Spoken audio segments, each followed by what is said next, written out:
Jages Littleman, welcome back to the channel. I just recorded all of this literally 1 second ago, and my mic did not record any of it. Yeah, that's freaking fantastic. Call of Duty hitting us with this blog post yesterday talking about a community update and what their plans are for Black Ops 6, Warzone, and future plans ahead. What they're going to prioritize, cheating and bans, ability to disable crossplay on consoles and ranked play, server issues, quality of life updates, requested bug fixes. And it's at least good to see right here in the beginning of this. We're here to address the comprehensive feedback we've been hearing from our community in recent weeks and to tell you what we're doing right now to improve the game. Right here, at least they admitted something. Heard the feedback. Obviously, none of it's been good. I mean, none of it has been good whatsoever. And they've got to tell us something about what they're going to do for the game and the future ahead. They gave us an update from the Ricochet anti-cheat team saying that they have banned over 136,000 ranked play accounts since the mode launch. I call absolute baloney because there's no way.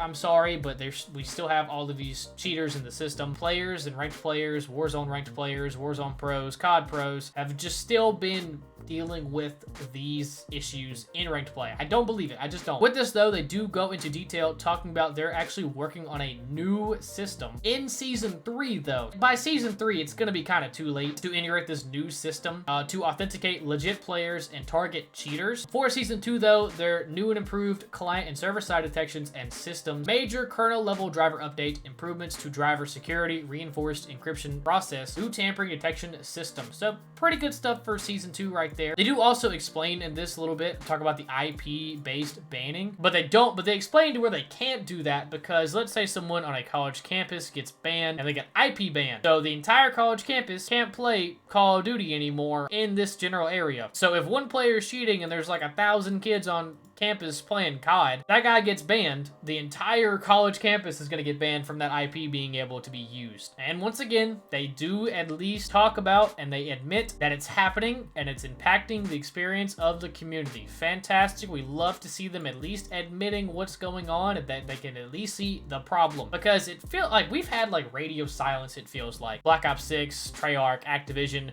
or like these major issues we've been having, and we've been seeing the player decline. We've been seeing just more players just more upset and more upset. You know, everyone's kind of just fed up and probably burnt out. The kind of the hoopla and the dog and pony show that they are putting us through. Server stability, packet loss, and lobby crashing. They go into detail here and explain that crashing the lobbies affects the entire Call of Duty infrastructure of the server. Crashing lobbies is usually done in ranked play, or if someone's just mad in pubs, they probably crash a lobby too. Doesn't seem that hard to do it because I'm pretty sure I've gotten into some lobbies where we've been entirely crashed, pretty much moving in like slow motion to the point to where it kicks everybody. This can be done in Black Ops 6 and Warzone. So they're saying that because certain players can just crash the lobby, it's affecting the entirety of it. They've done some backdoor testing and improvements in stability on the back end of stuff, and they feel confident in the results that they've been getting in their practice that this will help improve server stability and probably try and stop the malicious attacks of lobby crashing. They talk about an update on the disruptive behavior team on voice moderation, saying that players should have the freedom to trash talk in-game. Obviously, it's an M-rated game, so they should be able to probably say a couple M-rated things, but obviously to, you know, keep it just trash talk and not too far into the language and derogatory language in voice comms. And I'm sure you get the vibe of what that means. Just think of like classic Black Ops 2 lobbies. If you can think about it for a second, if you played any of that in your lifetime, you know exactly what I'm talking about. That makes sense. Some of that stuff, absolutely. Getting banned for voice chat for that, yeah, that's understandable. Just saying like, oh, your balls are small, probably shouldn't get me banned, but it probably would. But honestly, no one talks in voice chat anyways. Back in the old days in the Xbox 360, older COD lobbies, when you played like Search and Destroy, for example, you legit could not play if you were in a voice like party chat. Like it actively told you, hey, to play this mode, you have to get out of voice chat, your little party, and go play and talk in game. Like that doesn't exist anymore. Like I'm on my computer, I can sit in Discord and talk with 3-4 buddies, not have to worry about what's going on in the voice chat. The game's not going to force me to get out of Discord and go to in-game chat. So people just don't talk anyways, but the little bit that they are talking, they're getting banned. So that needs some improvement, and at least they're, you know, acknowledging it again. Updates for Black Ops 6 incoming, some global changes, some multiplayer changes, playlist changes, high-profile bug fixes. This one right here for the global, reduced collision with teammates to improve maneuverability around tight spaces and doorways with nearby teammates. teammates. This has been needed. I am sick and tired of bumping each and every single teammate. Feels like they're like 3 to 4, 5 feet away from me, and it feels like I'm getting like rubber banded and pushed around. Oh, I'm so sick of that. And these maps are horrible. The original 16 maps that launched with this game. Teeny tiny, tinier than my balls. I'm sick of them. They suck. The maps are horrible. I wish they'd addressed that in this thing. Ranked play, the most important thing right here that we need to take from this is in Season 2, we are enabling the ability to disable crossplay for console players who want to compete only against other console players. Although this is currently in testing and is planned to go live for both Black Ops 6 ranked play, Warzone ranked play during Season 2, I'm still really surprised that they kind of forced this upon console players. There was no option. The console players were forced to play against PC players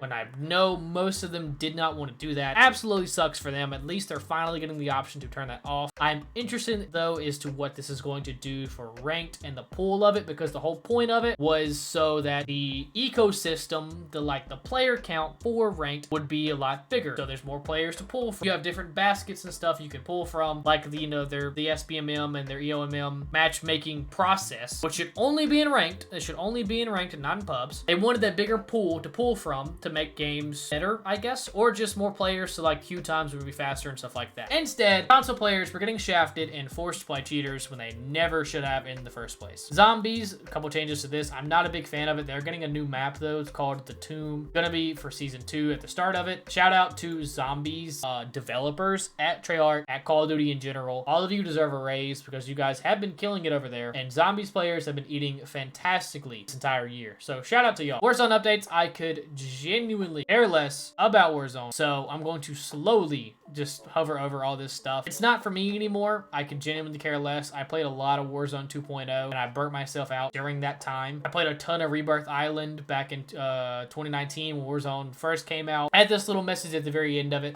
We have ambitious plans and plenty of new content coming to Call of Duty in 2025. And you have our commitment that what's been outlined above is only the next phase in a series of ongoing updates with one mission in mind, making our game secure, social, and fun. We're gonna have to see this right here. We're gonna have to hold them to this because not many people have much faith in that, and I don't blame them because this is not the first dog and pony show we've been in. It's the third one, actually. Charlie Intel with his tweet. I will say we have been in the same place several times. Vanguard, Modern Warfare 2, Black Ops 6, all in the month of January with their respective years. Hopefully the update actually works. This was during Vanguard's. We wanted to take a minute, talk to you about fixing the game, hear you, and we feel your frustrations. So then Modern Warfare 2, talk about their Season 2 launch. Our studio teams have been making several changes based on what we've heard. Black Ops 6, with this community update for Black Ops 6 and Warzone, it's the dog and pony show. We've been getting ran around several times now, and it's happening again. They are feeling the repercussions of what a horrible overall launch for Black Ops 6 and Warzone with ranked play, with the cheater situation, server issues, whole 9 yards. It feels like they're always just underprepared. Like it genuinely does, because if this was the first time it happened, okay, you can give them some leeway, you can back up a little bit and give them some slack. Like, yeah, that's fair. Like, it's your first accident. It's okay. It's okay. It's not though. This is the third time this has happened. This is probably not the last time it'll happen either. Vanguard, absolute crap show. Modern Warfare 2,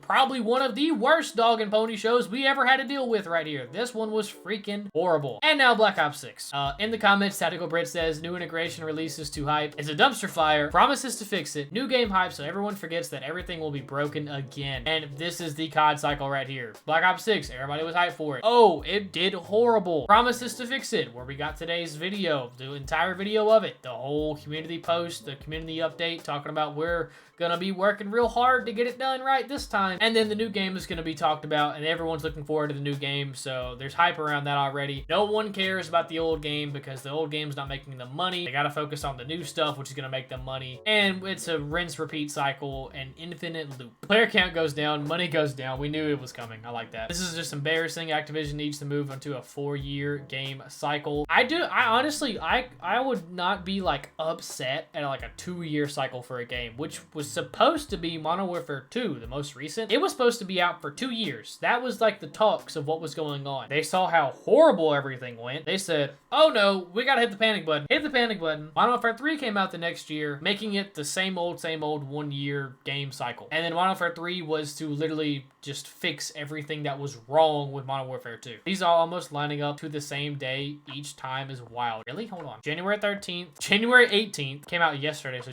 oh my gosh, January 17th. Wow. That just proves that it's just consistent at this point. Oh, that's concerning. That makes this so much worse. While I love the comms, this is so sad to see. All the posts within the same time frame. When is enough enough? Too late. Game is already dead. Hopefully the update actually works. Oh man. Now every main studio has given the same message to the community. Oh man, that's tough. All of this talk, all of these promises, everything that they've promised us and they've talked about even improving on after the promises have been fulfilled, wee little bit of faith that I have is dead and gone. Honestly, I old yellered that sucker. I put that thing down. With these development teams, I have just no faith in them at all whatsoever. Cool, it's a great step in the right direction, but like, why did we have to do this in the first place? Like, why did we have to take the same kind of action we've done for 2 different games entirely, almost in the same time frame with their respective years at launch and stuff? We obviously take this at face value. The game will get better. By the time Black Ops 6 is like a fully functioning game, once the community's concerns are fixed, the new game's already getting hyped up and they're going to be releasing trailers for the new game. We're going to be getting excited for the new game. Everyone's going to get ready to buy the new game, and then we're going to have issues when that game launches. It's going to be it's rinse and repeat. Or this year's Call of Duty should be by Treyarch. So just like I talked about in the last video, that Modern Warfare 2 game released, game was horrible, game was buggy, had a lot of issues, had a lot of cheaters. Modern Warfare 3 was developed by the same people, same development team, a lot less issues because they realized of how much they screwed up in the first one. Black Ops 6, they had a ton of issues. They still have a ton of issues. They're working on it. Whatever this new title is going to be, Black Ops 7, it's probably gonna be titled Black Ops 7 or whatever. It's supposed to be a sequel to Black Ops 2. They're gonna have less issues at the launch of it. Still gonna have some issues, but the damage has just been done though. I mean, there's so many screw ups that the fact that this has happened a 3rd time is just a spit in the face at this point. It just keeps happening. At least they've done something. Right? It's too late, I'd say, but they can say they did something finally.